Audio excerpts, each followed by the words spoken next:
Welcome to On the Chain. This is Jeff here with co-host Chip and a very amazing guest tonight. You guys all know him, John DEATON, attorney, the savior here, representing so many people in the XRP community. Big news tonight. We're so excited to have John with us. Judge Torres ruling XRP not a security on the secondary market. This is amazing news.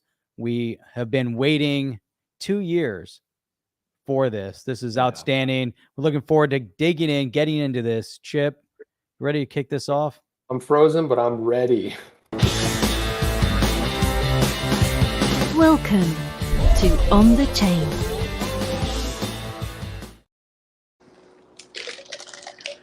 What is going on? Man, great. John, great to have you here with us today. Chip, you're frozen, but your audios should be working. You're muted. But John, today was probably one of the most amazing days for the past 2 years. People are just so fired up. It was amazing. Chip called me up and he said, "Did you see the news?" So, what are you talking about? I haven't seen anything. And he told me, and we opened up the ruling that Judge Torres put out, and we read through the whole thing. We started dissecting it. It was unbelievable. Well, listen, thanks for having me. There's no better show for me to be on. Again, I'll remind your audience that 9 days after the Ripple lawsuit on January 1st, 2021, on New Year's Day, I filed the writ of mandamus against the SEC. You guys, read it and invited me on the show. Like, who's this lawyer doing this? And so it's fitting that I'm with you guys on this day to celebrate. You know what I'm saying? Yeah, we so appreciate that. I'm having of course, the one day that matters, John. I would have all kinds of crazy difficulty, but one of the things I heard earlier in your stream that you talked about was really kind of like this. We were just on a Twitter Spaces the other day, and it was so fitting that you had said people were all worried about with the LBRY ruling as far as like the LBC token, and you said, guys, don't worry about it. It's not going to have any bearing on this. The judge is heads down. Don't worry about it. How true did that statement end up being? It's great. What's ironic though is that if you look at I think it's footnote 16 in the Judge Torres's order, the LBRY judge's decision. He promised me on the record on January 30th. He basically said, "Yes, DEATON, I'm going to clarify in my next opinion that my order does not apply to secondary market sales." He said on the record. And then he ultimately chose not to go that far and just said that, people are not, the injunction doesn't apply to holders and people with consumptive use. But what's interesting is I was on a show and someone said, "Do you think Judge Torres is paying attention to the LBRY case?" And I said, "Absolutely. She understands appreciates how big this is." She cited the January 30th hearing because his order wasn't out yet when she wrote this opinion, where he said that his order didn't apply to secondary market sales. And that's just fantastic. So she took the best part of the LBRY case and cited it, but didn't follow the same rationale that he did. But like I said on that Spaces, it's different circuit, different law, slightly different at least. And I was always confident. And one thing I'm sure you guys will be able to corroborate from the beginning, I've said I believe Judge Torres is the right judge. And because it took so long, people started worrying, stressing out, thinking, is she gonna punt, or is she going to side for the SEC because she's in on it with them and all that stuff? And I kept saying, listen, you don't know how lucky we got with this judge, because there are judges out there that would have just sided with the SEC because that's how they roll. And so that was what I wanted to convey to most of the people, and she proved it today. She proved it. Yeah, no, thank goodness. I mean, it was surreal reading through it. We're trying to dissect every aspect of it. And as we started reading in and digging into the programmatic sales, versus the institutional sales. And, so we start and the excitement, as you're reading through this, it's like, it's like reading a novel, or reading, her case, notes here. And it's crazy because how is it that, the entire media, everybody, we read into this, we see XRP not a security on the secondary market. However, the institutional sales, they still see, they still find that there was an issue. There was some impropriety with the original institutional sales. So the SEC comes out. They don't even focus on the better half. Obviously, they only focus on that part. And they say basically they're gloating like they won something. Right. And a lot of people who are not paying attention to this case will believe them. They'll be gaslit that, Ripple was found that they violated Section 5 with the institutional sales, $700 million, right? I mean, if you just read that, people are going to think this was an SEC win. And I've always maintained that you can make a case, and Ripple disagrees with me, obviously, but that you can make a case with the direct sales early on, because all altcoins start off like that. It's just the reality, and so therefore, and as I said, when I first won your show over 2.5 years ago, I said I wouldn't have even got involved if the complaint would have said direct sales by Ripple investment contracts. If they'd have limited to that, I wouldn't be here today, and this wouldn't have. But instead, they wanted to go with that stupid, crazy, nonsensical, unsupported by the law theory that XRP represents the investment contract, and that got slammed down today. And that was one of my favorite parts, because I was battling people on Twitter, this theory that XRP represents all the promises and efforts and inducements that Ripple made over, a course of 8 years, and it represents the investment contract. And I'm like, well, wait a minute. There's no case in history that says the asset represents the investment contract. It's either an investment contract or it's not. There's no representation of an investment contract. What's that even mean? Right? And so the fact that she just hammered that away was very satisfying.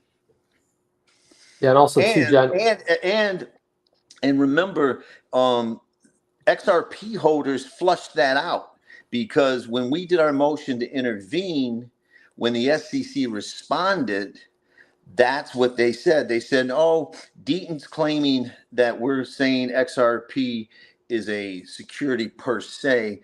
We're not saying that.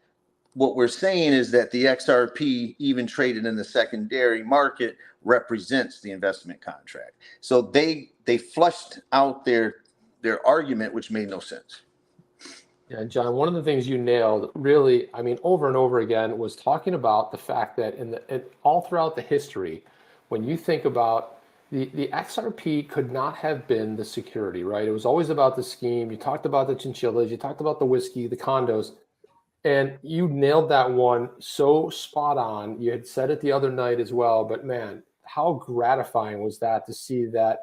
And the judge agreed, right? The judge also couldn't find any. Yeah, if you look at XRP holders' brief, I cite all those cases that she cited: the condos, the whiskey, the beavers, the chinchillas, condos, all of them, and so it was very satisfying, because the one thing that was driving me crazy, it really was, and you got to understand, I'm not a securities lawyer, right? By trade, and so would be especially Bitcoin maxis who would get up there and say, and very smart people like Michael Saylor, literally a rocket scientist from MIT. So, he's brilliant, off the chart intelligence, would say XRP is a security. It's like, dude, it's software code. It could be packaged like any asset, like Bitcoin was in 2013 in SEC v. Shavers. Did you read that case? Because Bitcoin was packaged as an investment contract, but Bitcoin's not a security. Oh, XRP is a security because, Ripple pre-mined it, and that's it. It meets the Howey test. And all of these people say that, and they probably haven't even read Howey. You know what I mean? Well, the best part or apply it properly. Go ahead, and John, one of the things you talked about earlier was referencing the Bill Hinman statement when they spoke with him. Wasn't there something in there where he thought you had to satisfy only one or two of the prongs of the Howey? He's an attorney. How does he not know that? Yeah, what he said was that in his opinion, you do not have to satisfy all three factors. And then he just says, I think there's case law that supports that. And that's just not true. And here's the director of corporation and finance, a securities lawyer, that brought some of the biggest IPOs like Alibaba to the market, literally spouting nonsense. And you had Hester Peirce saying on Tony's Thinking Crypto show, and I cited this in our brief, who was saying that she was trying to get her colleagues to stop saying the token is the security. And she was like, well, it's like a shorthand. Well, no, that's an unconstitutional shorthand then, right? To just say, well, the security. No, it's not. The circumstances, the scheme. And so when Judge Torres just flat out, and I was very happy because I did say that I believed that she was going to address the token itself. And she said that the token does not represent the embodiment and the promises, and that the token is not a representation of Howey. It's just an asset. It's a token, and she just nailed that. And she cited the Telegram case, which Judge Castell, her friend, wrote. The gram is just alphanumeric sequence. It's code. It's not a security, and it never will be by itself. And so, hopefully, we can get past that, but the Gary Gensters of the world, the Bitcoin maxis, they just keep saying the token itself, XRP is a security, XRP is a security. The XRP that I own, that I bought on Uphold or Coinbase is not an unregistered security. Hard stop. The XRP that you guys own is not an unregistered security. It's fucking software code, man. Yeah. And that's what's amazing, as you dig into this, it's amazing because as you focus in on how the SEC wants to, really try to emphasize, that Ripple was going after the speculators, and they're saying that the programmatic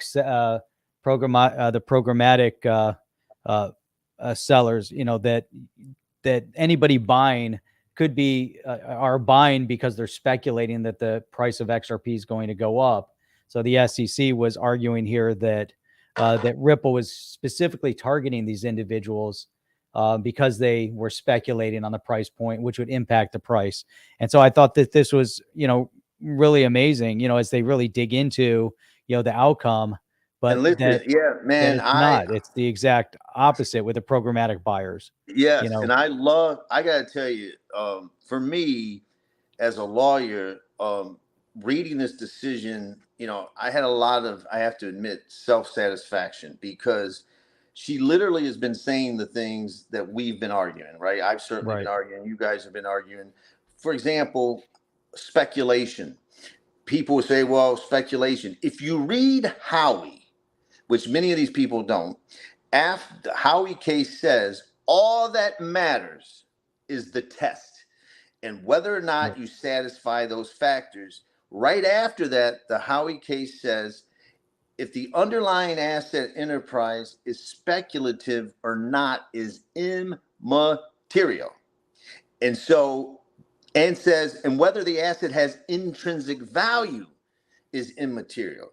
Yet you've heard Gary Gensler talk about speculation, cryptos don't have any intrinsic value. So when Judge Torres also says speculation alone means nothing. People buy a horse, they hope it goes up, right? So what? People buy assets, and just because they speculate or want it or desire it to go up doesn't make it an investment contract. And so so that's what I mean, is that hopefully this decision just, starts wiping out some of that nonsense narrative that gets pushed. And that's what it is, as it here. In fact, many programmatic buyers were entirely unaware of Ripple's existence. Well, look, and I want you to look at the last citation after that sentence. All right. So if I don't know if you can see it, right there where the sentence starts, in fact, right? Mm-hmm. In fact, right there. Right here, right here. Yeah. In fact, what you just read, many programmatic sales, these buyers are unaware of Ripple's existence.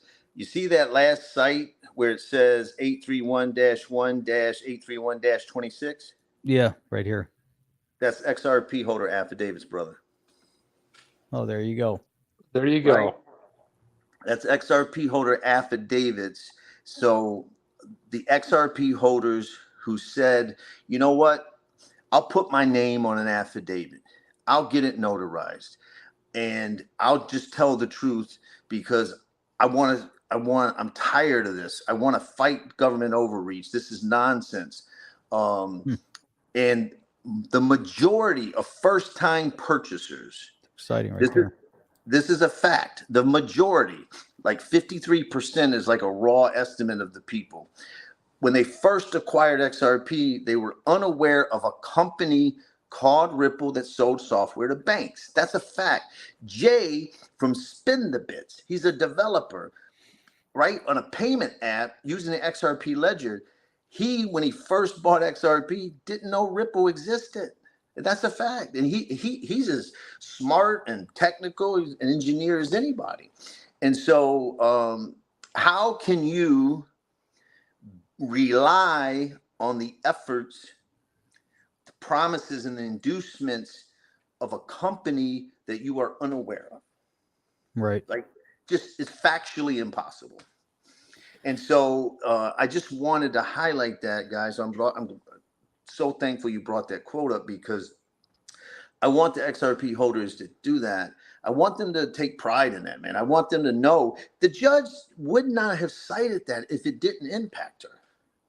That's amazing. Right? She wouldn't have done it. Like, there'd be no reason for her. So she cited it. She read those affidavits. She considered it. And she's like, yeah, you know. And it made a difference. It made a difference. And that's what I'm proud of. I'm proud of these people who joined together when the rest of the industry and the rest of people didn't, right? They came at the end. They came at the end, but they fought for themselves and they spoke up, and I'm just proud of them because they have to feel validated. They made a difference. Yeah, it's huge. You know, as we've gone through the past couple of years, and to see how, you know, you put it out there, you got out in front of this. 80,000 people around the world, you know, joined. This was the collateral damage, and it's so great to see because it just looks like as the SEC acts and so many of these three-letter agencies and the unelected bureaucrats act, they don't care about what happens to the people. They come up with whatever their ideas are. Their idea is better than the others' ideas, and so they're going to fight but they don't think about the people. Here, you know, the judge is actually dissecting this, and that's, you know, reading through it. And you're right, you know, for the fact that the judge is taking all that to heart, is looking at and actually provided, you know, really, you know, sound judgment on everything. Now, as we get into it, and the SEC trying to claim victory on the fact that there were some improprieties back in 2012, maybe in the early years, where they were selling to those institutional buyers. And there obviously was some expectation of earning and making money. And this is really geared up towards the programmatic buyers. But here, lastly, the institutional buyers were sophisticated entities, including institutional investors and hedge funds.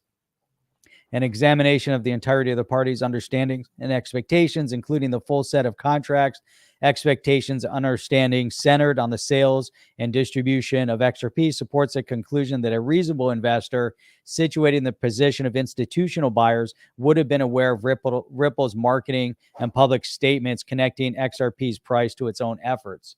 You know, and that's the same reasoning for, you know, taking it to the programmatic buyers, that they're less sophisticated, so they wouldn't have that understanding and they wouldn't be following all the charts and everything. What does this now mean for Ripple and and the institutional side, it seems like, so XRP is no longer deemed a security on the secondary, still is on the, as far as the institutional side. As this now will go to court, do you think there's going to be, how does this look? What do you, Well, what do you forecast here? Yeah. Well, what's fascinating is that don't sell to VCs, right? And hedge funds, but you can sell on an exchange and it not be according to the reasoning of Judge Torres. And so it'll be interesting to see, if entrepreneurs and others, read that and then they're like, okay. And what's interesting for the audience to know is that, Ripple maintained that you have to have a written contract in order for there to be an investment contract. Right. Judge Torres didn't reach that issue because every one of these institutional sales had a written contract. And so she's like, it's a moot point because you're the only sales I'm finding are unregistered are the ones that you did have that you did have written contracts with. And so the bottom line is this is great news for Coinbase.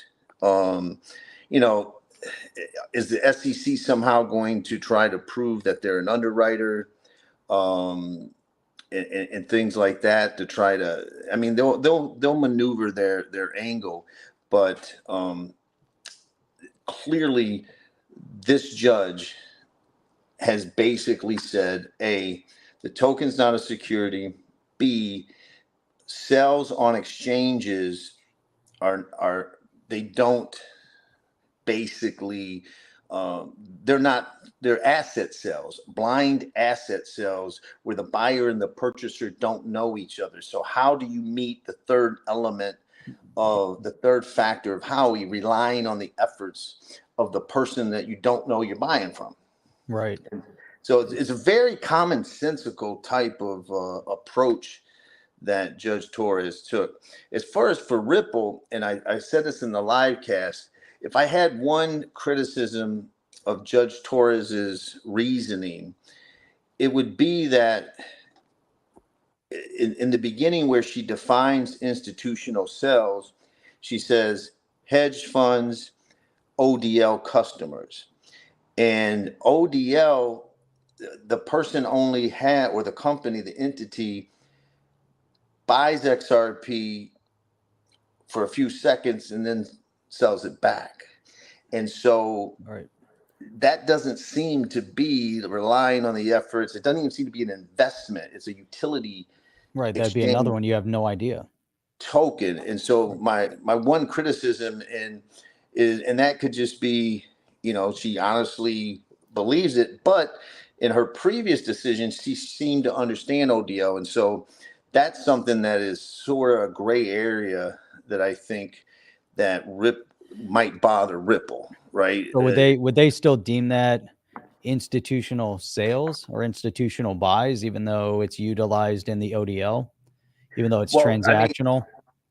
Right. And maybe that was just inartful of the judge, like grouping it in, you know what I mean? But she didn't have any other section that discussed ODL and how it operates and whatnot. And so I'm sure Ripple's going to discuss, and, is there some fear that the SEC would come after them subsequently saying that, future ODL transactions are securities?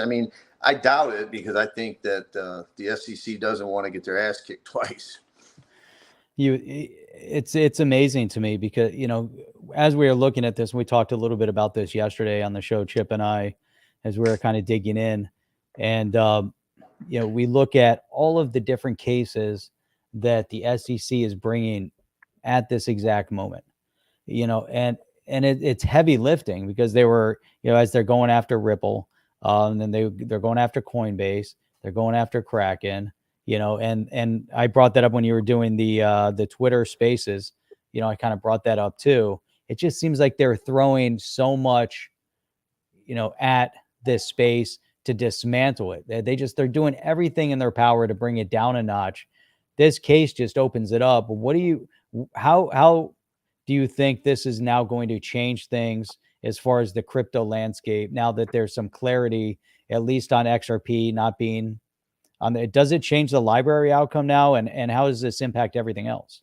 Well, it doesn't change, the LBRY outcome, but it takes the wind out of the sails of Gary Gensler, the anti-crypto Elizabeth Warren, campaign, because you have a judge, a federal judge, appointed by Obama, right?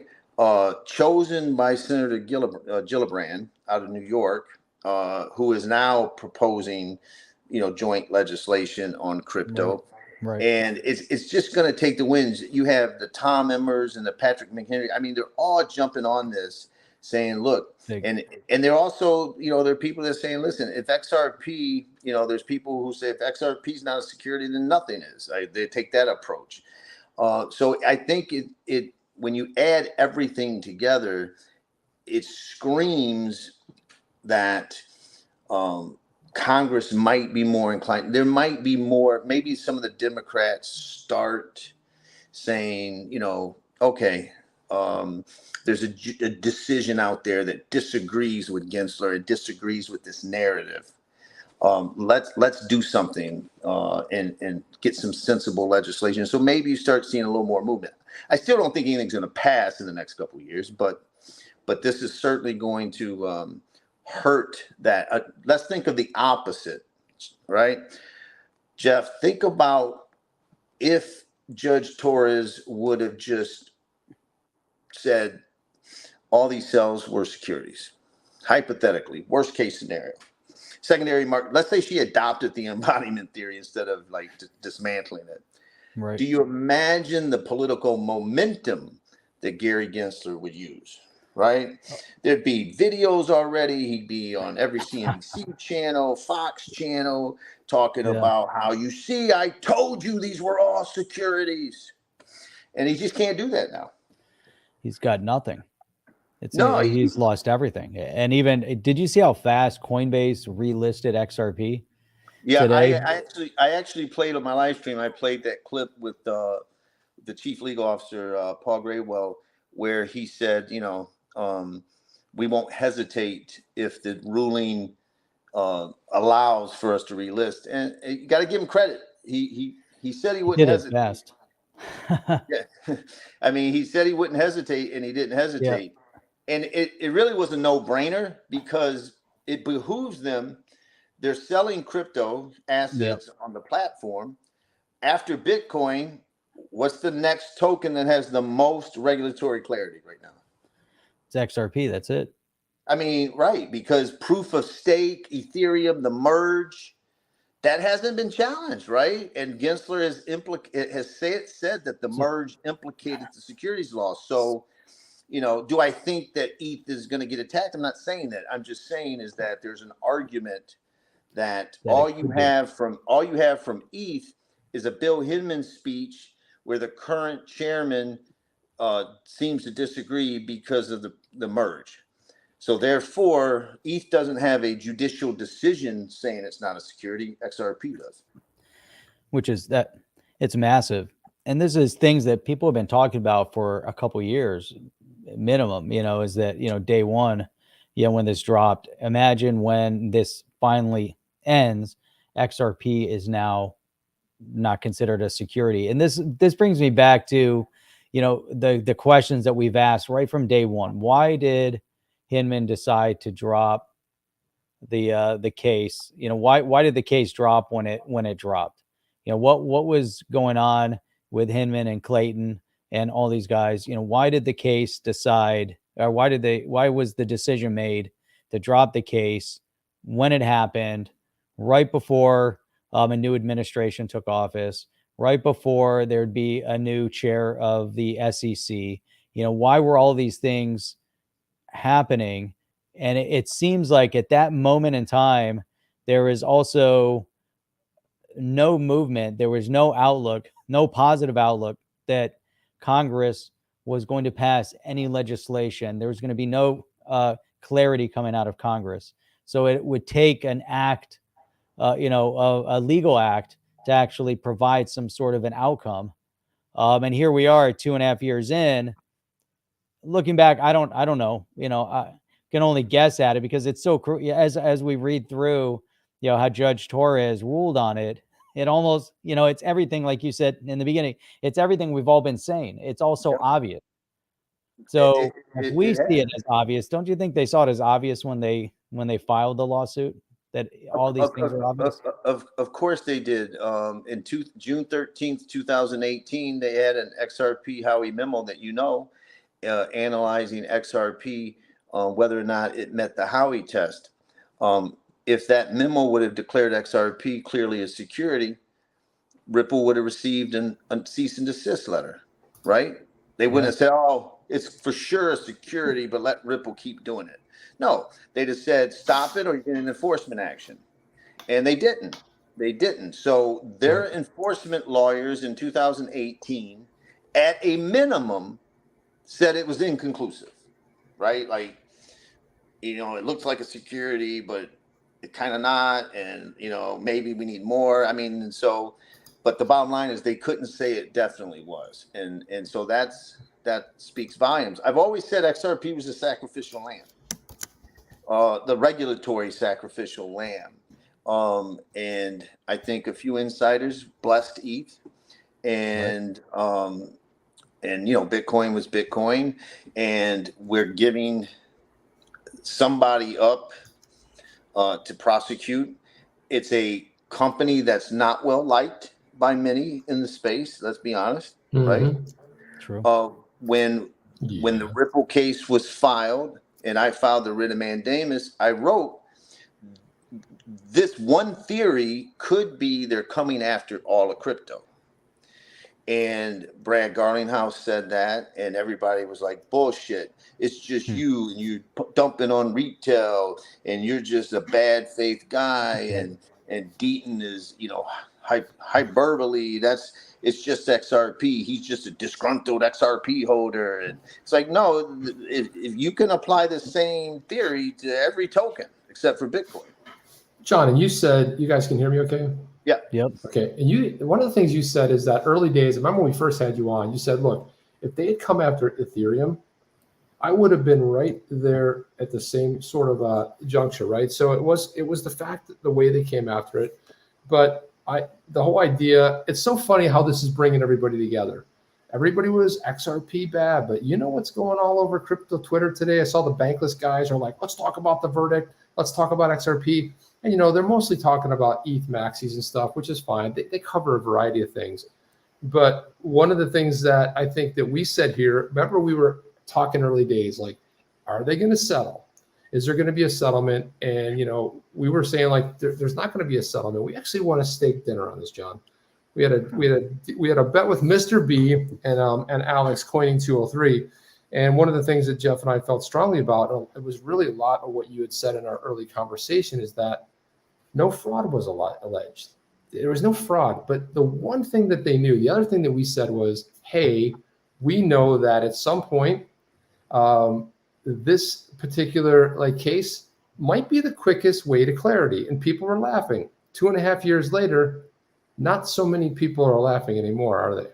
No, and you're right.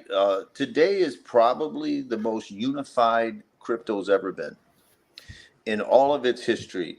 You had ETH maxis saying, quote, I still believe XRP is a centralized shit coin, but I never thought I would say this, but thank you, XRP. Like, I saw that from people.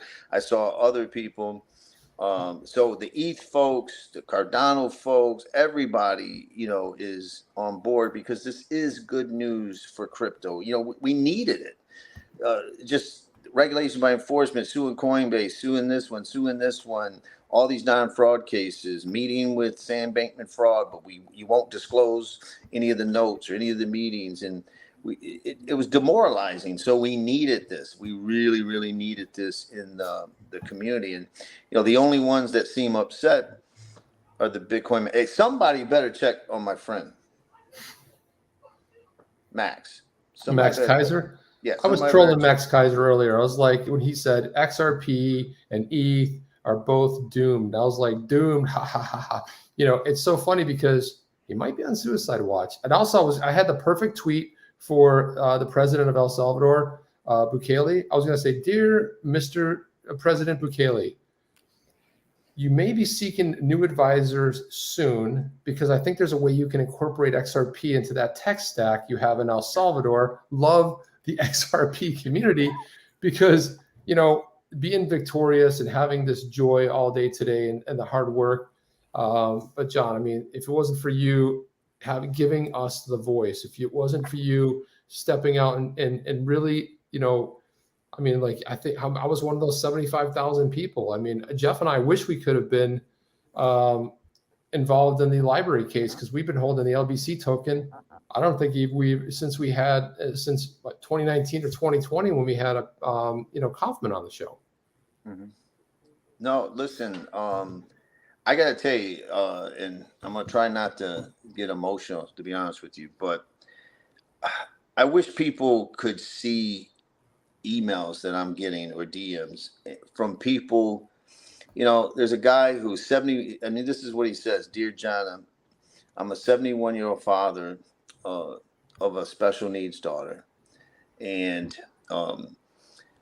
I had all my money in XRP in my retirement or my iTrust account. And now it's unfrozen or something like that, and I'll be able to do this, and I just want to thank you for giving us a voice." And then there's another fella that whose mother is very ill, and I lost my mother, you know, in March of 2020, and I was fortunate enough to be able to pay for some private care that the insurance didn't pay, because, you know, she needed to be fed and bathed and all that. And this is someone who you know, the choice is if he can get access to his crypto and it has some price appreciation, he can pay, instead of his mom going to a state hospital and dying in some state nursing home, he'll be able to have her at home. And to hear him talk about it, and it can't but touch you, you know what I mean? And so these are the stories that people don't get. And these are real life people who just want to pay off their mortgage. That's their dream, man, to pay off their mortgage and have to own their home outright. You know, they're not going to have a yacht like Michael Saylor. He has 5 yachts. They just want to pay off their fucking home. Correct. Right? They want to pay to college, help the kid go to college. And the thing that I keep saying is that some of them, you know, put all their money in XRP.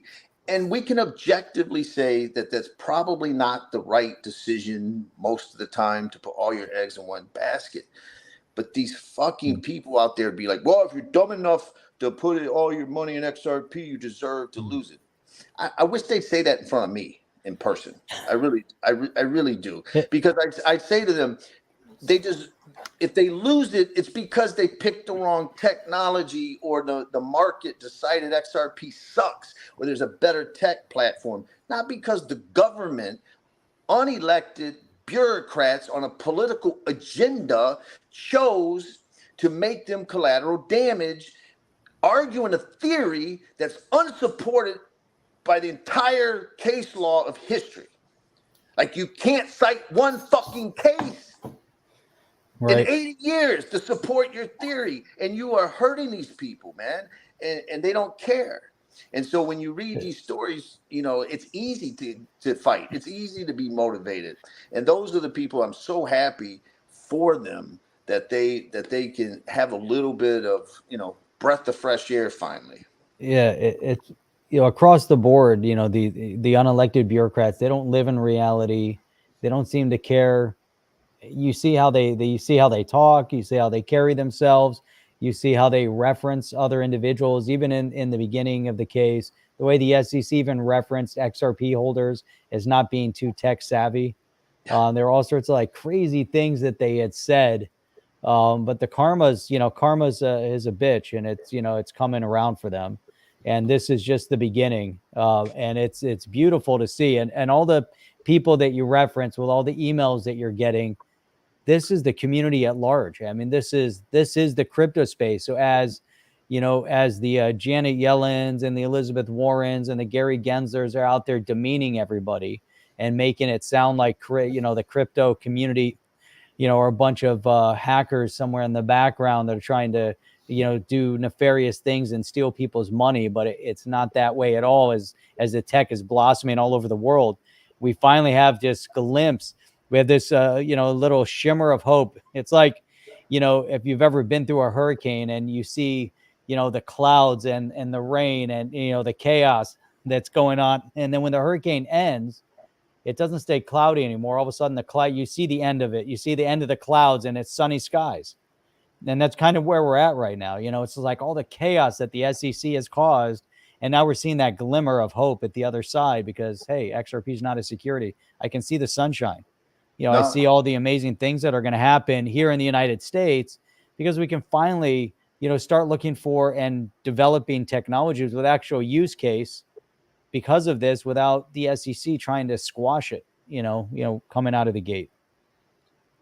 Absolutely, man. I couldn't have said it better. And there's no community in crypto more deserving of a good day like today. There just isn't. I don't care. There just isn't another community in crypto that has been through what XRP holders have been through. And it just thrills me to see the excitement. It thrills me to see the happiness. It thrills me to see the joy, you know what I mean, the validation, all those things. And because let's face it, people are getting demoralized each day and frustrated each day, angry each day, losing more faith in their government, more faith in the regulators, losing more faith in the court system. And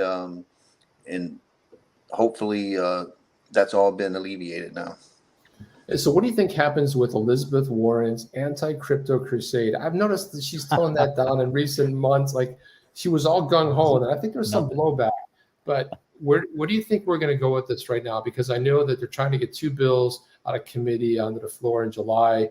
You know, one of the things you said on the space is we're probably not going to see anything because of an election year. But what do you think now that this ruling's come down? Does that open anything up or change anything? Yeah, I mean, I still wouldn't predict that something gets passed both in the House and the Senate and signed by the president. But I can tell you, I think we all probably agree. You guys tell me if you disagree. But Bitcoin and crypto is probably going to meet the presidential debate stage. I wouldn't be surprised if, you know, there's a question during the presidential debates on what's your position of Bitcoin and crypto, and, you know, and we'll see, because interestingly, Biden and, you know, Trump, last we knew, were both anti-crypto. But also, if Trump comes out and says, I love Bitcoin, all of a sudden everyone's like, Bitcoin, dump your Bitcoin. It's the worst thing ever. I mean, RFK's been open about how he supports it. You know, he's like all in on it. He's taking donations in it. It's inevitable, John. You're absolutely right. Listen, you got this decision. So the 2 biggest developments in recent memory is this decision and Larry Fink. I mean, when Larry Fink and BlackRock validate the utility of crypto, says that Bitcoin can revolutionize finance, and he starts, you know, saying these things, and he doesn't just limit it to Bitcoin. He also talks about crypto. That's a big statement, right? And so, because he's got 10 trillion under assets, and there's family offices, and there's, you know, financial advisors who they get their guidance from the Warren Buffetts, the Larry Finks of the world. And so I think that it makes it difficult, and he's a big Democratic donor, you know, like a lot of these Wall Street bankers and hedge fund people are. And what's that do when a Democratic donor who is as big in traditional finance as anyone starts saying the positive attributes of Bitcoin and crypto? And then you add the judicial decision saying that XRP is not a security, and that sales on Coinbase look like they're not securities, all that. It really is a changing of tide. John, are you surprised how fast Coinbase, when you started the stream, your stream earlier, Coinbase was talking, they were still, and then midstream, all of a sudden Coinbase was live. People were like jumping in the chat saying, hey, I've just completed a trade. Didn't you do a trade on Coinbase? Oh yeah. As soon as you sent me the text, you said, hey, they relisted. Like, no way. Went on to Coinbase, immediately bought some XRP, and that it was great. It was. Yeah, I haven't bought anything on Coinbase. I think it was live on Kraken even before Coinbase. Back on Kraken too. That's good. Yeah, I know. but I think I was talking to Kevin at Crypto Law after the live stream, and he told me just before he went on, he goes, "Yeah, you can trade on Kraken right now, and Nice. And Coinbase That's is like good. a couple hours away, and so doesn't surprise me because of her decision, right? Her decision just made it clear. Talked about the exchanges, the blind bid and ask, and not knowing the counterparties and all of that. That she just laid it out. And so, a big misnomer is she didn't take a position on secondary market sales. Well, what she said, actually, she said that the programmatic sales step in the shoes of the secondary market purchaser. And then she talks about exchanges on the secondary market. So she talks a lot about secondary market sales and the program, how you say it? Program. Jeff, say it, Jeff. Programmatic. Programmatically. I kept saying it's problematic. I was like, it's not problematic. How about just programmatic? Sales on the exchanges Right. are not securities. And so all she said was an asset sold subsequently in the secondary market could be a security if the surrounding circumstances, who the seller is, what's been promised, what's the relationship, the totality of circumstances. It could be, hypothetically, but it also might not be. In other words, we have to apply Howey. So that's not an issue in this case. There isn't so I'm not going to comment, but de facto wise, she basically said sales on the exchanges in the secondary market are not securities. Right. So now imagine, and I think it was Voorhees, somebody, put out a tweet and was talking about ICOs now.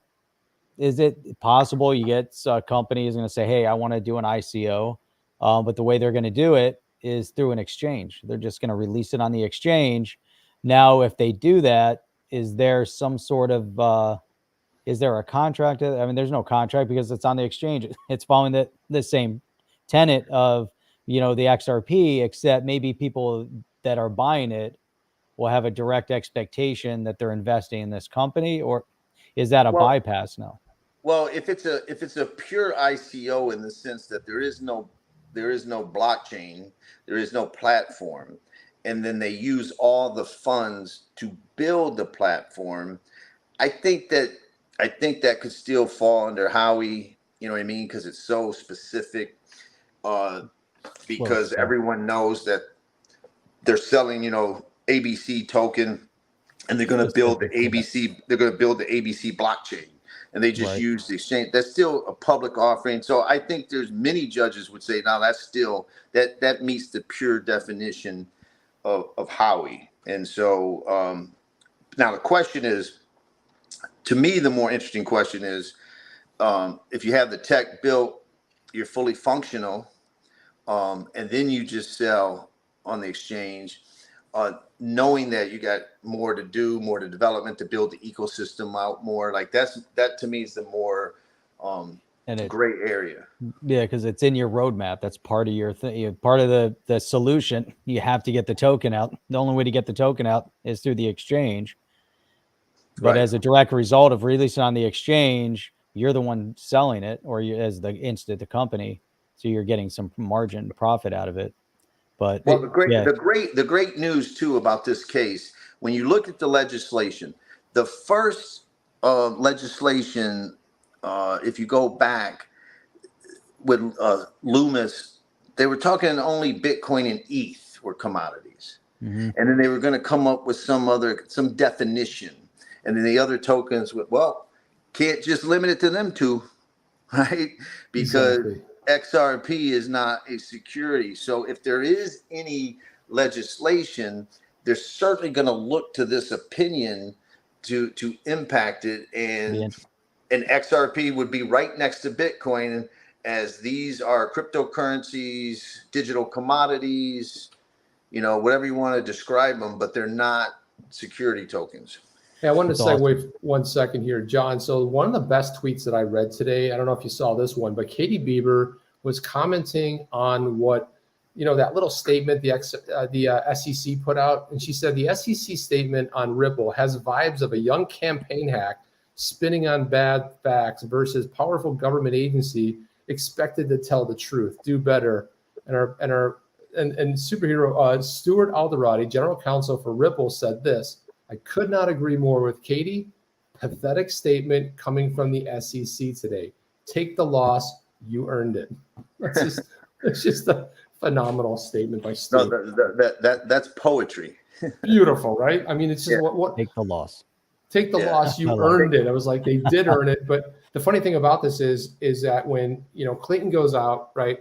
I mean, obviously it takes longer than a day he's leaving, right? This whole thing was planned. The Wells notice was sent. But when this was filed, when Clayton was on his way out the door, and this clown shows up on every network to get an opinion, and man, it drives me insane. I want to destroy my TV because the guy's a clown. I was like, you created the chaos that's happening. And he sits back and talks like it's a straw man. I didn't really do anything. And he's supposedly the so-called expert, and he's been wrong on pretty much everything. Well, and not just that, but no one reminds him that less than 2 years ago? Yeah, 2.5 years ago. Yeah, 2.5 years ago. Less than 3 years ago, you were in charge. You had the votes. You had Elad Roisman and you had Hester Peirce. You had 3 votes. Hester Peirce had a safe harbor. Yeah, you wouldn't consider it. You had the votes, right? You could have created. So when he gets up there and he says, and he writes an op-ed for Wall Street Journal, the regulators got to get it right. I want to bang my head on the table, but the regulators got it right. You were just a regulator. and Andrew Ross, Sirks, whatever his name is, the Sorkin guy, he never says, well, Jay, why didn't when you were there, do you regret? You could do it professionally. You don't have to call him out in a bad way. Just say, Jay, do you regret not being more proactive in crypto and trying to provide clarity now that you see, that Gensler is taking this approach? Just be honest, you know what I mean? But they don't. They don't because they'll never have him on there. And thank you for keeping him honest. Because every time he'd have somebody on, you would hit all 3 of them on that network and say, guys, just ask the questions. It's like, so do you enjoy the weather today? They were softball questions. They were ridiculous. You're watching the segment. You're like, what did I get out of that segment? Nothing. Meanwhile, you're screaming at your TV. One of the things that I learned, and I have this in my my brief, the amicus brief for XRP holders, when they were saying that, for example, the SEC said, well, Ripple had on their website where you could buy XRP. They had a website, wherever, and they would list the exchange or whatever. And so I highlighted the fact that on CNBC, they ran articles and videos of how to buy XRP. Yeah. That was in 2017.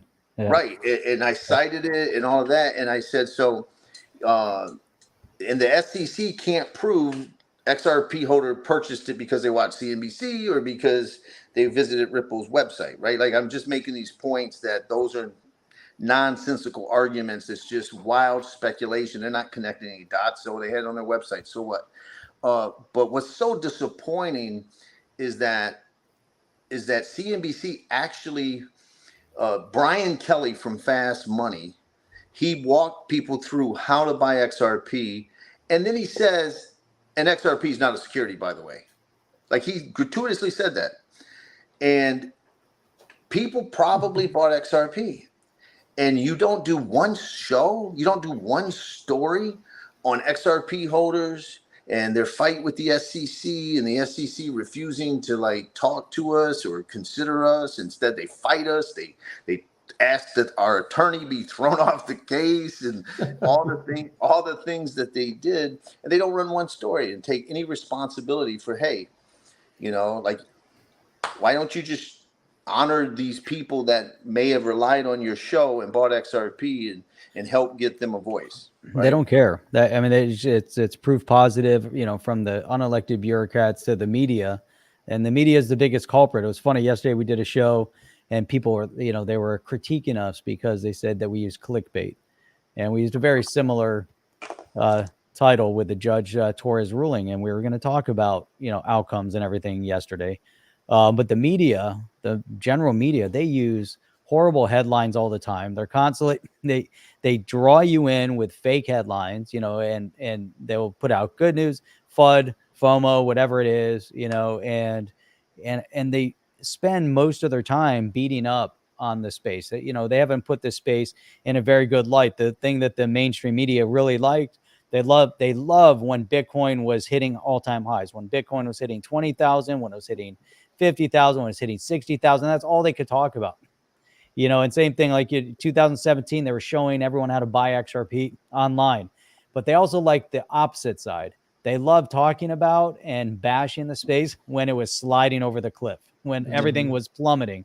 And if you've been on the roller coaster long enough, you know, it's a roller coaster ride. You know, sometimes you're going up, other times you're free falling, and you know there's going to be another up at some time, at some point. And now we're getting ready to go back to that other up.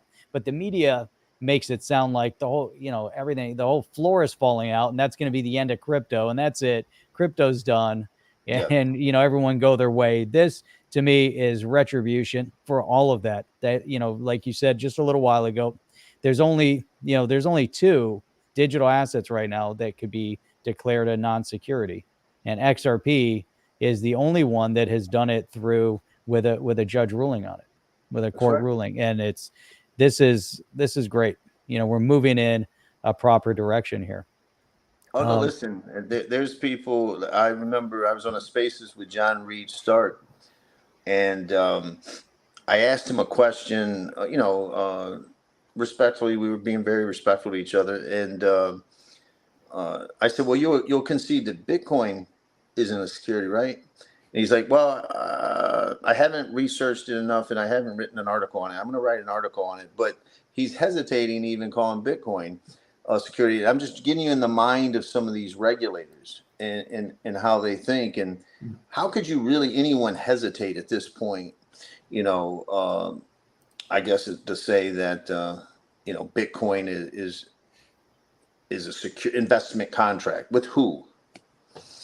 Like with the miners, like you got to come up with some theory, you know. A mining pool potentially could be. I mean, that's when this XRP case happened. If you go back to where, you know, no one would listen to us, I would send out tweets that said, listen, you can make, I'm not saying I believe this, but you can make an argument, right? If that Bitcoin is an investment contract with this mining pool that's, if you got, you know, 3 miners in a pool that represent over 50% or 65% of the mining, you know, all I'm saying is you can make this overbroad sweeping assertions by the SEC to Bitcoin as well. And, you know, no one wanted to hear that because they're saying, oh, I'm not calling it a security. I'm just telling you the rationale is similar. And that's why you have to fight this stuff. You know, the government gets an inch, they take a mile. We all know that. And they just want to control our lives. And they don't focus on fraud, right? Charge Alex Machinsky after the fact. Sue FTX after the fact. After you were just meeting with him privately. You know what I mean? Go after LBRY. If there was ever a token that's not being used for speculation and investment purposes, it's the LBC token. Right. Correct. You know, like they really think that, and so they're going to go after, you know, these Section 5 cases, non-fraud cases, when they're rampant fraud in, you know what I mean? That's all. Like, what happens to LBC now? I mean, like, that ruling came down, right? They lost clearly, but what happens at this stage of the game? Like, what, you know, that the LBC token, just like anything else, is not a security either, right? I mean, does that apply to all of crypto? I mean, are the people over at the ETH Foundation, are they thinking, hey, are they going to come after us next, or does this pretty much just wipe? No, I think if you take something like ETH, they're already saying it. They're saying, okay, if XRP is not a security, we're certainly not. We're more decentralized. We're this, we're that, whatever. And so everyone, and there's reasons for people, you know, to feel that way, because I used to say the opposite. I used to say, if XRP is a security, then all of the alts, you know, maybe I'm not talking about Bitcoin Cash and Litecoin, you know what I mean, those forks, but the Cardanos, the XLMs, the Algos, if XRP is a security, then many of them are. And so I understand why they're going to do the opposite, say, okay, XRP is not a security, so then we're not as well. So it's good news for token holders because of multiple reasons. It takes the political wind out of the political cells, if you will, the anti-crypto agenda and Gary Gensler. Some politicians are probably going to say, okay, well, that's not true. The judge just said XRP is not a security.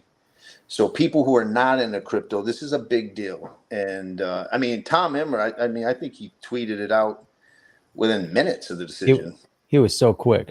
It was so fast. Here comes Tom Emmer. You know, they're hammering this space. It's retribution for them too, because these guys are the ones that have been supporting the space.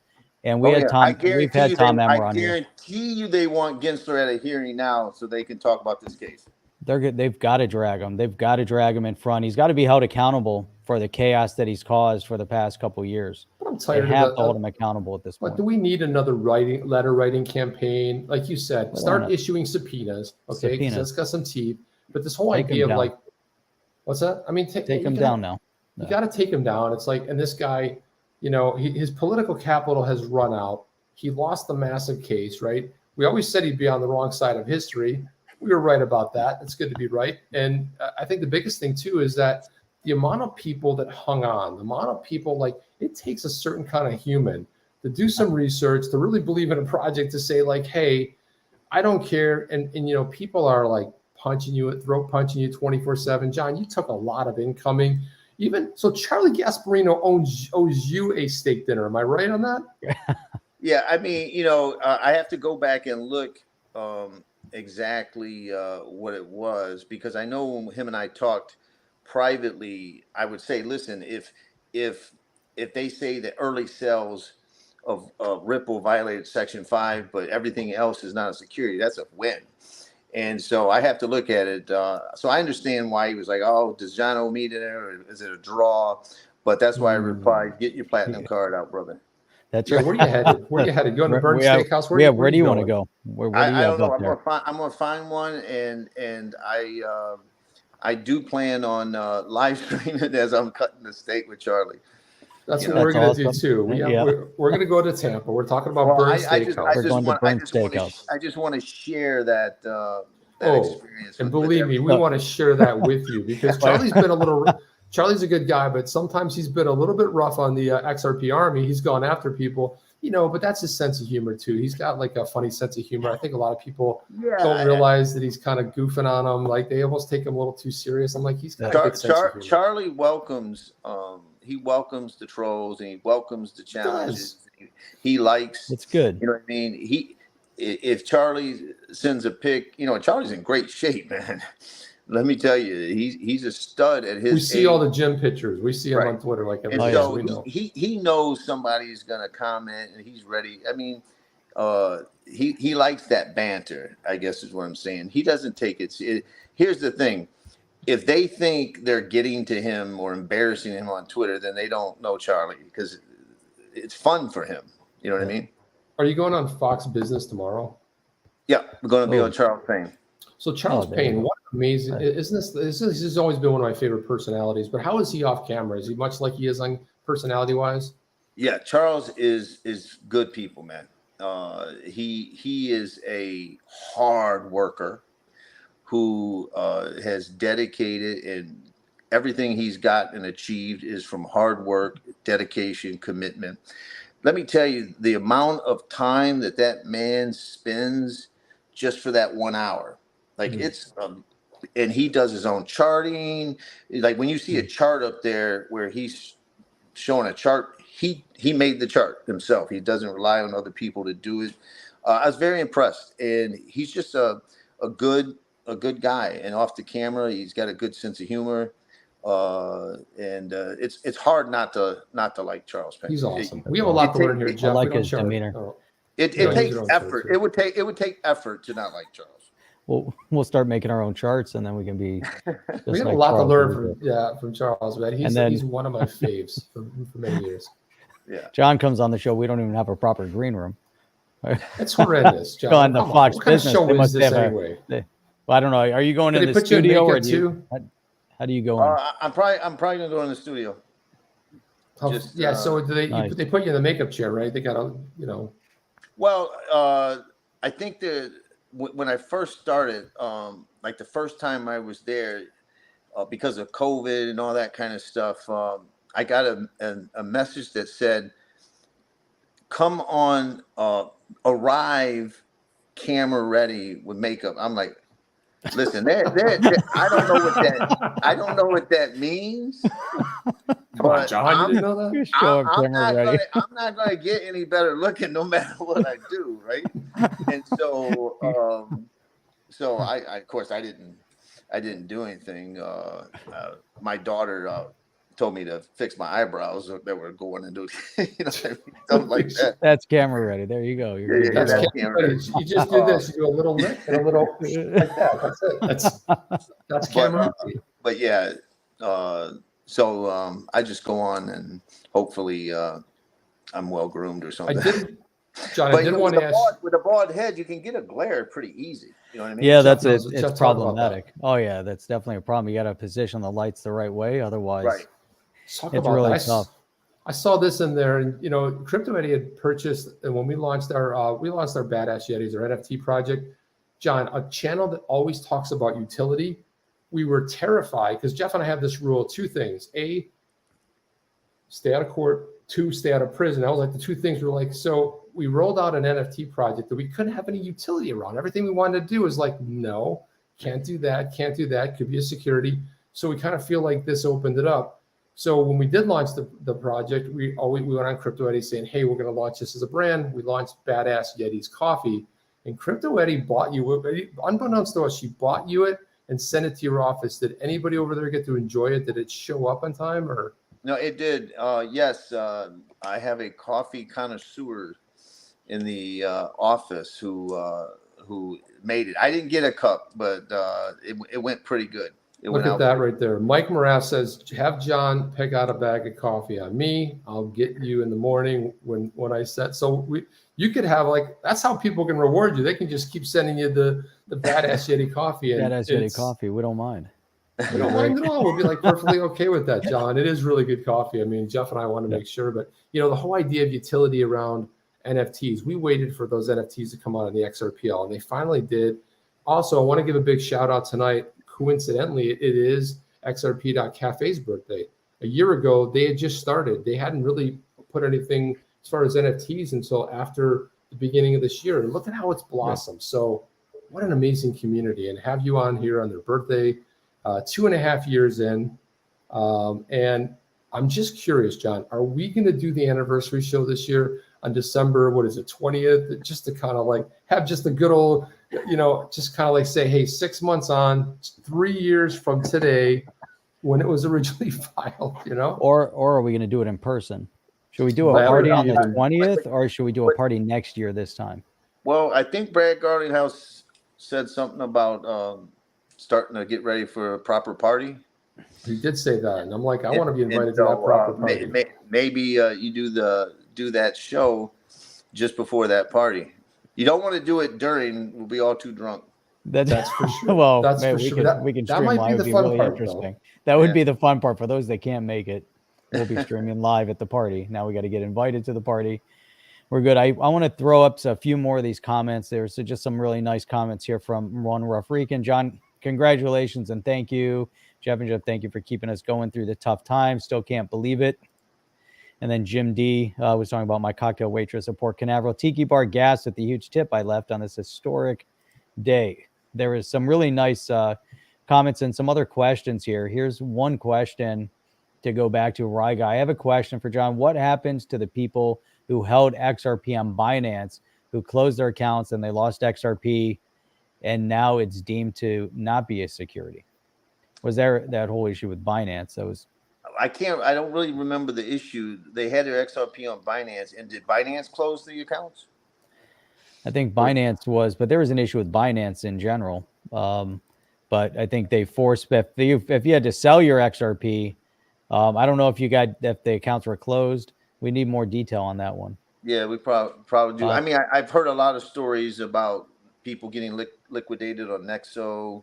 On the others, yeah, because they couldn't Cover, meet the margin calls, so they got liquidated on their XRP and stuff like that. So, there's just some tough stories out there where there may not be much legal, options. Sir John says this. He says, Jeff, you raised your son well. Real Madrid shirt says it all. there you go, right there. We're actually going to see Real Madrid August 2nd. Yes. They're playing in Orlando. Nice. That's going to be good to see Real Madrid playing Juventus actually in Orlando, which would be pretty cool. Yeah, Bill Cost was saying Judge is talking about past sales to institutional investors to raise money. So in reality, big institutional investors can still buy now. Can they still buy, even though it's now the SEC is seeing it as a security? The judge is ruling that it's potentially still a security. But you see, it's a different era now, and the XRP ledger is very different than those sales. The ecosystem is much broader, and so the bottom line is, if Ripple were to sell those on an exchange to those people today, it's free, it's clear. If they were to, I wouldn't imagine Ripple at this point necessarily. I mean, I guess there's some scenarios where they entered in a written, not investment, kind of a written contract to sell XRP.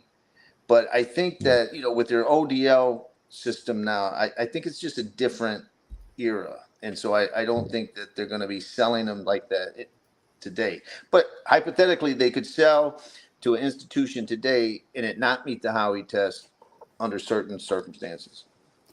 Here's another one. I don't know. Maybe. What is that one? Can someone ask him about class? About the class, is there a class action suit? I think he's referring to a class action. Yeah. Well, what it comes down to is we still need the investigation into, the Hinman situation, why. The conflicts of interest and all of that. If you can prove that a small group of investors conspired with a couple regulators and those regulators then benefited from that conspiracy agreement to provide a monopoly or to provide, to give a token that they are all in common with a regulatory advantage, then you may have something. But as it stands right now, we would need more. Like, we would need all of the meetings and the notes, Google emails, stuff like that, where you can you prove a quid pro quo? You know what I mean? You can prove conflicts, you can prove all of that stuff. But, that's not enough to probably get past the motion to dismiss. And so if we get more evidence, there could be nothing there, or there could be one of the biggest civil conspiracy cases in American history. But you just need more. You gotta have a smoking gun to get past motions to dismiss and things like that. Right. Well, here's another one. Chip, do you know this one? Or John, here we go. I guess Is the DEX built into the XRPL considered a secondary market? I don't. That's a good question. I don't know the answer to that. I think it is, just considering that. What are you trading on the DEX? Are you like buying casino coin or other coins on the DEX? I wonder if it's a secondary market. Or it's a transactional. It's just a one for one. Yeah, it's just an exchange. It's decentralized. It's an exchange. It's yeah. I don't know. I think it's just an asset sell. You know what I mean? It's just an asset sell, an asset transaction. John, how does this affect, well, obviously Coinbase, I mean, obviously we kind of know what's going on with that, but remember they had to go defend, I think it was like 8 or 9 tokens. In a scenario like this, where it comes out that, okay, XRP is not a security, does it kind of like evaporate that case as well? What they were called, those 9 or 10 tokens with Coinbase? Oh yeah, I mean, Coinbase is going to be all over this decision, citing this decision. They relist XRP. Their lawyers will say some things because they'll be doing their job, and so even though it may irritate some XRP holders, but they may say, look, if that argument, if XRP is not a security, clearly, Algo and these other tokens are Cardano are not a security because, maybe they'll make an argument that they're more decentralized. I don't know, but this decision was very good news for Coinbase. I mean, it's written as though, because she talks about those exchanges and those programmatic, that's how you say it, sells on exchanges, and that blind bid and ask, and not knowing the purchaser, not knowing, the buyer not knowing the seller, and that kind of transaction could never satisfy, the third prong of Howey because of those circumstances. I mean, that's just a dream way of laying this case out for Coinbase. John, I want to ask you a quick question. So there's going to be a big meetup in Australia on the Gold Coast, and I want to know, are you going to go? Because that would be a phenomenal place for you to show up. It's going to be March 2024. I would love to go. I learned something when I was trying to get the blue check on Twitter, pre-Elon days, and I'd always get denied. And one of the prongs was that I wasn't in a higher percentage in my region, but in Australia, like, my popularity or whatever the Google trends are was like off the charts. You know what I mean? And it was like, if I lived in Australia, I'd have got the blue check mark basically. And so I have a huge fondness for my Australian friends, family, if you will. Can't tell you how many, and I'm working with an XRP holder who's helping me on something, and extremely talented, and I'm looking forward. I wanna go down there, so I wouldn't rule it out. Well, great. That might be where we end up meeting you then, because that would be something high on our list as well. So it's bound to be a pretty solid shindig and a great way to get together and celebrate. But same with us. I mean, we have so many, Aussie, on the chain family members. They're always in here. They're following us. It's phenomenal. It's amazing to have that. So yeah, it'd be cool to see what happens. Australia right there. Thanks, John. Great work. Thanks for supporting the XRP community, and congrats to the whole Ripple team. There's a lot of that, a lot of congrats here. Visual Vendetta. Thank you so much, John. This win is a big part because of you. Oh, thank you. I appreciate it. Steve Willits says, also from Australia, we can introduce you to the best beer in the world. There you go. There's nothing wrong with that. I mean, it'd be great. I look forward to the day we've been close to meeting. You've been down here. You were on. Yeah, I'm looking forward to breaking bread with you guys in person. We have to do that. We didn't make it to Vegas. I had a family. I talked to Brad Kimes about it, but I said, like, I'd love to go out, but I had a family commitment that weekend, and Jeff was traveling or something. Family comes first, my brother. Yeah, that's exactly how it always is. But listen, John, I want to go ahead. I want to wrap this up because we're getting close. If we plan this right, and you've got a steak dinner with Gasparino, we've got the steak dinner with Alex and Mr. B, then maybe there's a way we coordinate all the steak dinners at the same time. I would love to fly down to Florida. That would be one hell of a live stream. That's Damn right. straight away. There Can we you go. imagine That that? would be amazing. Multi-camera, right? We have to do it like the Joe Rogan show with multi-camera, streaming it, everybody having a shot, doing some whiskey together. Man, Listen, and John. I would tell you, I know that, Charlie gets mixed reviews in the XRP community, but having dinner, having drinks with him, he's a pretty fun guy, man, and easy to like in those scenarios. And I know that, some XRP holders might feel different, but he's a good guy. Yeah, I think he has a really wicked sense of humor, which is always appreciated, right? And some people have their on-camera persona. Jeff and I are exactly the same off camera. I think you probably are too, right? We can just go hang out, have a drink. It's probably nothing too dissimilar to this. We'll go have wings and chips. Emu wings? Emu wings. Emu wings. John, how would you feel about emu wings? That would be a big ass wing. Those emus are pretty cool, but that's a badass wing, right? That's a pretty big wing. I think we surely would enjoy it. But again, John, you called it, you nailed it. Split the baby. You talk about the early sales. I mean, man, this is just everything fell into place. It's super exciting to have you on the chain. I know we started this 2.5 years ago, and really means a lot to Jeff and I for you to come back on here to do this on such a day. We've been so busy and your DMs have been blowing up, but you've been so generous with your time, man. Can't thank you enough from all of the XRP holders, including myself. Thank you from the bottom of our heart for giving us a voice and giving us a shot and making a difference when other people said you couldn't, and you said F you, and you made the difference and you crushed it. Well, thanks, man. I appreciate it. But the community came together, and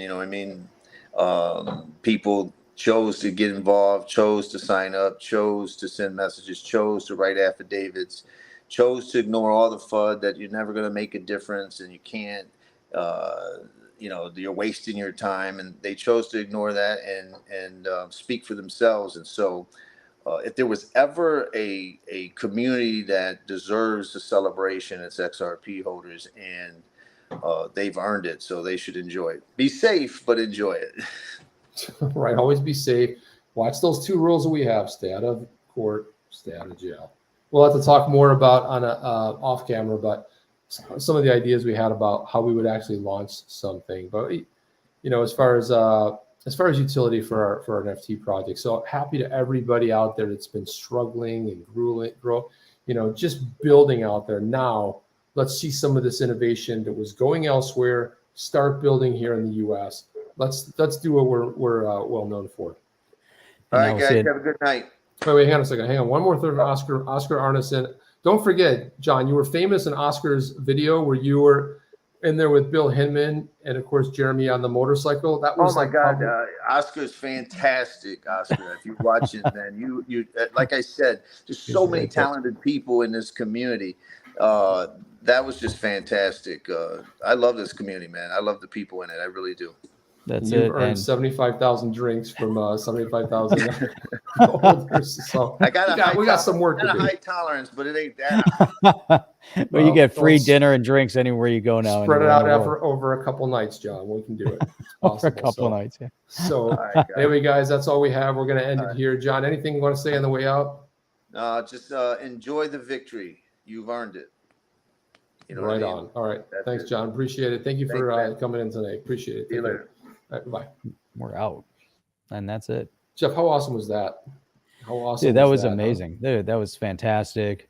It was great to have John on. We ran a little bit longer than usual. It was an epic show, as Mike said. I was off the show for most of it. You were off the show for a lot of it. I was trying to get you the link so you could at least try to come on with your phone. All sorts of crazy stuff going on with the StreamYard and everything else. So, but man, it was outstanding. It was great having John on, great digging into it. It was great to know that he also won a steak dinner, and steak dinners think alike. That's what I feel like. This is like a wow. The only best we have a wow button. It's like, that's our wow button. Now you just knocked a bunch of people out. Yeah, I hope nobody has any. Yeah, I hope not people are sensitive to that. But I'm just going through all of our stuff right now, Jeff. Why not? Because why not? Just throw them all up there. Big shout out to everybody here in the YouTube crypto space, on the chain family. If you're brand new here, make sure you hit that subscribe button, thumbs up, bell notifier. We have lots of great content and commentary right here on the chain. Get great guests like John Deaton. We'll have him back on again. We're going to get Jeremy Hogan on also. We've had Tom Emmer. We've had Warren Davidson. Have a whole slew of great people. We have good plans coming up for more great guests as well. There's so much exciting things. What's that? Rep Donald's coming up. Rep Donald's is still coming up. Yeah, we're going to have him on here in August, and we're going to have a lot of great things going on because there's so much great news now to talk about. And then we'll have to follow the case a little bit more as they go after them because of the fact that the primary sales, we'll have to see how that impacts. But the good news is we get to talk about all the amazing things that are going to happen now because of the outcome of this case, unless Gary decides to. Breaking news. I just got a text from Alex. Coin 203 is, where do you want to have dinner? That's it. You better get Mr. B on this thing because I don't want Mr. B like, I don't know anything about it. Nobody knows anything. I don't know. I never heard about that. Because Alex, Jeff is saying Burns Steakhouse. So Burns Steakhouse, why not? We're down here. They're up there. We'll go over there. Yeah, we could do that. Well, it would be a short jaunt for them from Orlando, so it'd be a lot easier. Yeah, it'd be a lot harder for us. I'm trying to think of. That's all right. The winner stays. The winner stays. The loser travels. That's how it works, Jeff. Right. Come on, you know how this works. We're going to Denny's. Yeah, we're going to Denny's. Do they have steak at Denny's, Jeff? I don't think they do. They probably do. They probably have steak. I don't know. It's possible. It's all possible. Who knows if they have it or not? We'll find a great place to be. A great place to go. It'll be awesome. So let's make sure Mr. B knows we're gonna go. We're gonna do to the Waffle House. Then we'll go to Denny's. And we'll start making it. He said the Waffle House. No. Gonna get how about a bone-in, either a bone-in ribeye or a bone-in fillet, or we'll just go to the tomahawk or the cowboy, one of the big ones. Tomahawks are fun. Like I had a tomahawk last time. It's just, man, I just prefer. That's too much. I just like a fillet, a good old fillet, Jeff. There we go. You heard it here first. A good old beautiful fillet with a little bit. I'm gonna tweet a picture out later, like perfect sort of thing, with just a little bit of maybe a crunchy asparagus, a little pat of butter, maybe a little side of potatoes. Man, just can feel it already. Maybe a nice good wine, 21-year-old whiskey. You know what I mean? I'm just saying, like maybe a nice, maybe a 21-year-old Lagavulin. I'm just saying, Jeff. We went to the Warren in Delray Beach last week on Saturday. It's a whiskey place there. They have walls. Is it on the Avenue? It's on. It was Lions and Lions in Atlanta and Atlantic. No, that's not Lions in Atlantic. That's out by me, Jeff. I don't know. I figure like everything east by the ocean. Yes, but I don't know. It's still like if it's on the Avenue, then I'm like, no, it's not. When I think about Delray, I think about the ocean. I think about fun stuff. It was actually, it was. That's decent. what I think about. It's all that good stuff, man. So, yeah. But anyway, we had such a great evening, man. What a great day celebrating this, everybody, with you guys. And I mean, we don't usually stream tonight, but it really was great. That's true. Gary Gensler is going to have chicken wings and Bud Light. That's probably more his style. And you know what's so funny about this is he's been neutered. Can you imagine? He's walking around creepy room of his, yelling and screaming, "Damn it! God, so he's running around throwing stuff." Maybe that picture thrown around. But did you see their media report? They said they won. Well, that was the funny thing when I read about that thing. That's where I was reading about what Stu Alderati was saying. It said, "We are pleased that the court found the XRP tokens were offered and sold by Ripple as an investment contract in violation of the securities laws in certain circumstances. The court agreed with the SEC that the Howey test governs the okay."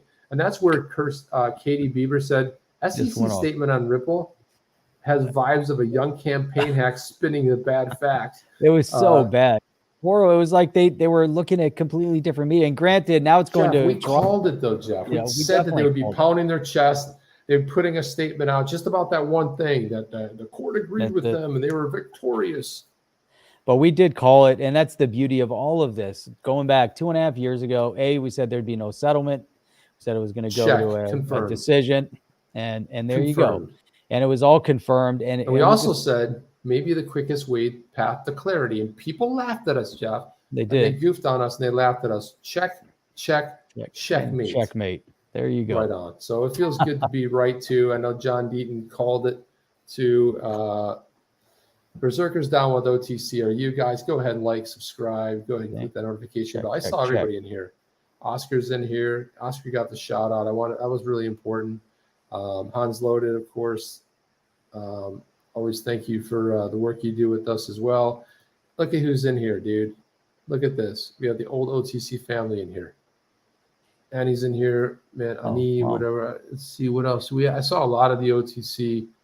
A lot of people popped in. OG's in here. Bullish Mr. K, of course. Bullish. And here's another comment. Gary said they may have to lose a big case. He did say that, and they did lose. And now it was the one going. It was the landmark one of the century, right? It's insane. This is like it's kind of like the Howie case in reverse. Well, this is the best show of the year. Thank you and good night. We're done. That's it. That's it. That's how we're gonna. It was awesome for Jeff. It was so awesome for me year. with the tech side. I was like, man, that Brave browser messed me up big time. That really messed up. That was messed up. Nothing else would load. But that's it. Here we are, an hour 30. Just smashed it. Said Steve Willits. That's good to see.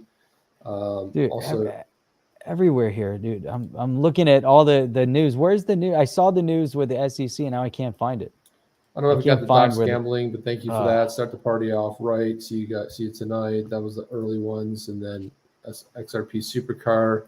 So we just had so much support, which is phenomenal. So, dude, you know what? They're done. The SEC, I think, he's going to have to go to bed and just leave. He's done. That's it. Even the Wall Street Journal said Ripple ruling deals a blow to SEC's effort to regulate. The New York Times says crypto industry secures early victory in legal battle. It's great.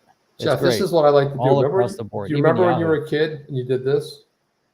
Yeah. Gary Gensler just got neutered.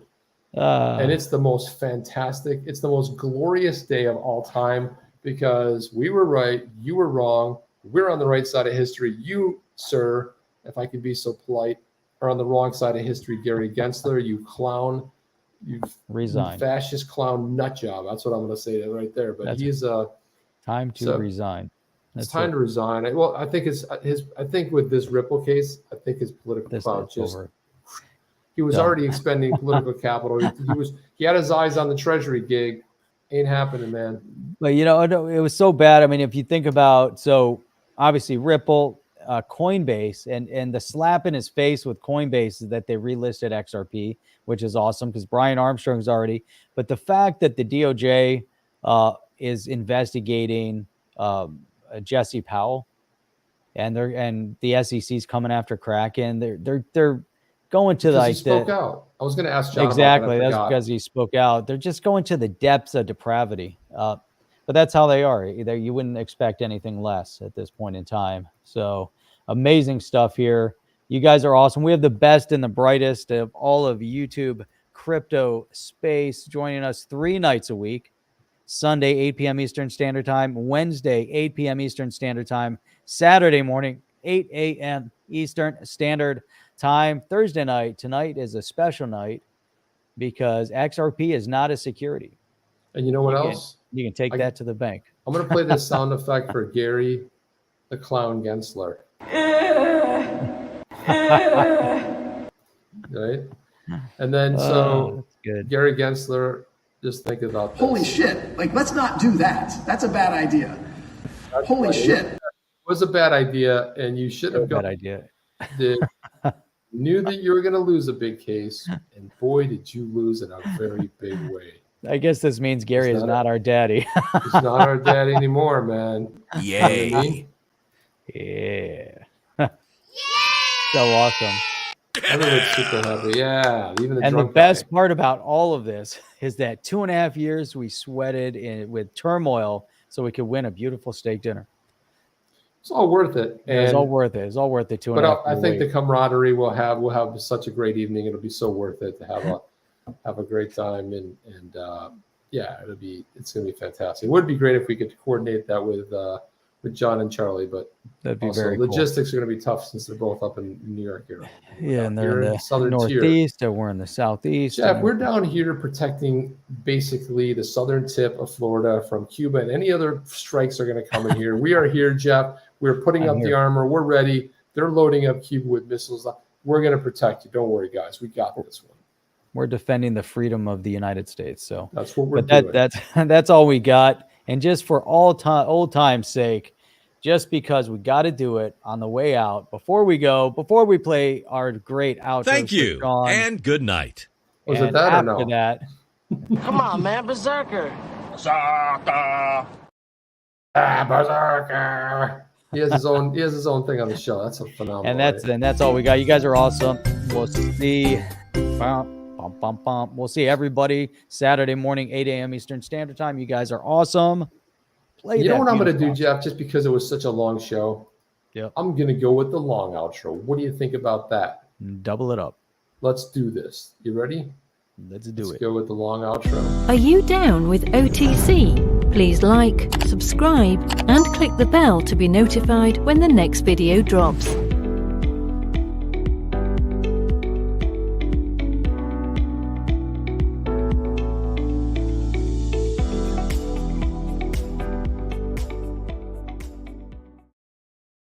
And the short.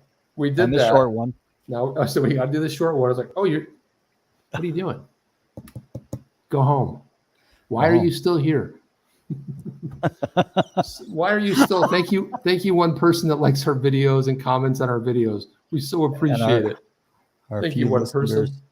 You guys are still here. It's awesome. All right, we're still here. Oh wait, I thought we were in the back, and we still got the Twitch guy. The Twitch guy. We love the Twitch guy. The one Twitch guy. The one Twitch guy. There were some comments from the Twitch guy. Twitch guy's hanging out. Sorry, Twitch guy. Sorry, Twitch guy. All right. Maybe we should play this, Jeff. All right. Discover the awe-inspiring universe of the Badass Yetis, comprising 7 diverse clans, each possessing unparalleled abilities and strengths. The Mighty Titans are a formidable and courageous clan known for their immense strength and valor. These colossal warriors are celebrated for their fearlessness and determination. The Pathfinders, cute, cuddly, but deadly. Expert hunters and trackers, they navigate mountains with ease. They'll find you if you hide. Trust me, it's best if they don't see you. The Templars are spiritual and wise, deeply understanding the spiritual forces that shape their world. They believe themselves to be the defenders of just and righteousness. The superior craftsmanship of the Frostbeards enables them to produce intricate tools and weapons using the limited resources available in their surroundings. The Shiverspine clan is the most terrifying of the 7 clans, known for their exceptional agility and stealth and ability to move silently and quickly through the snow and ice. With their telekinetic and intellectual prowess, mentalists excel as powerful foes and sought-after allies due to their ability to mentally manipulate the world around them. The Spirit Walkers attune themselves to the earth, animals, and the unseen spirit world. Their exceptional communication skills enable them to connect with the spirits of the land and draw upon their force.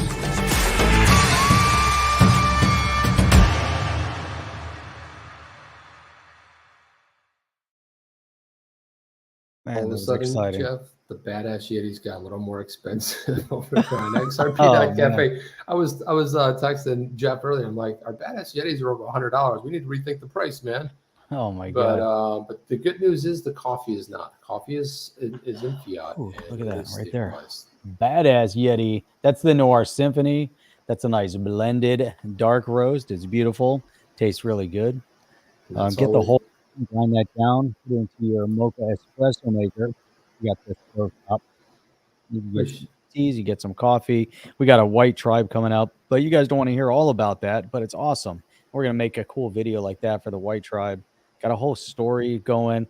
And now with this, the beauty of all of this in building in the space is that with a little bit of clarity on the XRP allows us to add a little bit of utility to the NFT. Do I hear Yeti coin, anybody? What about baby Yeti coin? I hear it. Oh, I hear the baby Yeti coin. I hear something, Jeff. I hear it speaking to me. Look at this right here. DNI. Were we talking about something, Jeff, that lured him in here, like at the end there? It must have been something. I throw up the bat signal. Obsidian blood. No, alive? Crypto G. Oh, we're still alive. Yeah, we're still alive. Well, we're not doing the show for ourselves, but keep him busy, he says. That's good, man. Where's the blonde roast? Look, we got blonde coming. Don't worry. It's going to take a little bit of time. We can't roll them all out, just as they start, taking off. We do have K-Cups for a lot of people. Thinking about, don't do the K-Cups. Get the whole bean, grind it yourself, get those little pieces, with the little filters, and I have this tool that you just go, you grab it, and you boom, and it fills it right up, and you pop it in your curve, and it's awesome. The blonde rest is coming. We love you, Savvy Granny. We love Savvy Granny. Savvy Granny. We got so many OGs in the space here with us tonight. Mr. Buller's case. Yeah, they're over on xrp.cafe. So and people are asking how they can get it internationally, and we do have to make a couple adjustments on the Shopify in order to ship it internationally. So we're working on that, and as soon as we spin that up, then it'll be available internationally as well. And that's the great thing. So Steve's waiting for the Yowie. The Yowie is we were just talking Australian about the Yowie cousin of the Badass Yetis. We were talking about that. It would be a great to coincide the Yowie with the meetup, or I should say the conference for the Australian Gold Coast, right? And we'll make it happen. I can't even talk, Jeff. I can't think. I'm so excited today. I just can't even talk. But it will be the Gold Coast conference held. Where was it? Is it the Gold Coast or the Gold Coast? Gold Coast. Gold with a. You're thinking golf because we have a Gulf Coast. It's gold, like the precious metal. It's the Gold Coast. Like it's just a little bit south of Brisbane. It's about like maybe an hour south of Brisbane. So yeah, that's it. But it's like surf and amusement parks, and it's all kinds of fun stuff there, man. So it's bourbon time, boys. Oh, it is bourbon time, Crypto G. We almost got together when you were down here, but we just didn't make our schedules meet up. We'll have to do that. I love that, G. Sorry, Twitch guy, Chip. It would have been funny if it was 7:14. It's 7:14 for Hans. It's still 7:13 for us. Right, 7:13. And I just want to say one other thing is Baba was right. Baba called the 13th, and all of a sudden, the scam guy that's always down on the XRP. Interesting. He got throat punched, and he got his ass handed to him when Baba tweeted earlier, and he talked about that. I was laughing my ass off. It was so funny. Let's go, Ramon says from California. What's up? G's coming back to Florida. Gosh, so I feel like a lot of great stuff, man. I almost feel like an all-nighter. It's so exciting. We got to get out of here, though. I don't even feel like an hour and 40. Stop talking. If we're gonna do this, we're gonna have to go get a bottle, and then we'll start drinking. Then it ends nowhere good. We did do a whiskey stream for 2 hours. It doesn't work so well. We had to delete the video. So if you recall, you know what I mean. Crypto G needs a wrench. Give Crypto G a wrench. Come on. I got to log into this other platform over here. Yeah, why can't you do that either? Crypto G says he'll be back. Great. Just were about to wrench him, man. Wrench bro, what's up? Good to see all you guys back together. Yeah, XRP, bourbon time, celebrate. I'm gonna have a Lagavulin wine after this. All right, so I think that's it. You know, people are hanging out. They're like, are they going to talk about anything else good? Are they going to talk about steak, whiskey, just joke around, hang out? Or are we going to let everybody go and enjoy their evening and check us back out here on Saturday? On Saturday morning. But before I can't log out yet, I got to do got to find Crypto G. See if I can find him on this thing over here. There he is. DNI saying on the chain live short timers. Yeah, we're not even close to DNI territory. You do 3-4 epic streams. Shit, I'm tired after an hour and 40 minutes. You know, Huddle Strong says Van Life. Gold Coast. That's what I said. The Gold Coast. The Gold Coast. Very cool. All right. Well, that's all we got tonight. Play you guys out of here. Look at the faithful hung around. God bless you all, man. Wait. We'll see you guys on the next one. Chip and Jeff. We got to promote somebody. There we go. All right. Promoted them. We're Chip good. and Jeff. See you guys. Are you down with OTC? Please like, subscribe, and click the bell to be notified when the next video drops.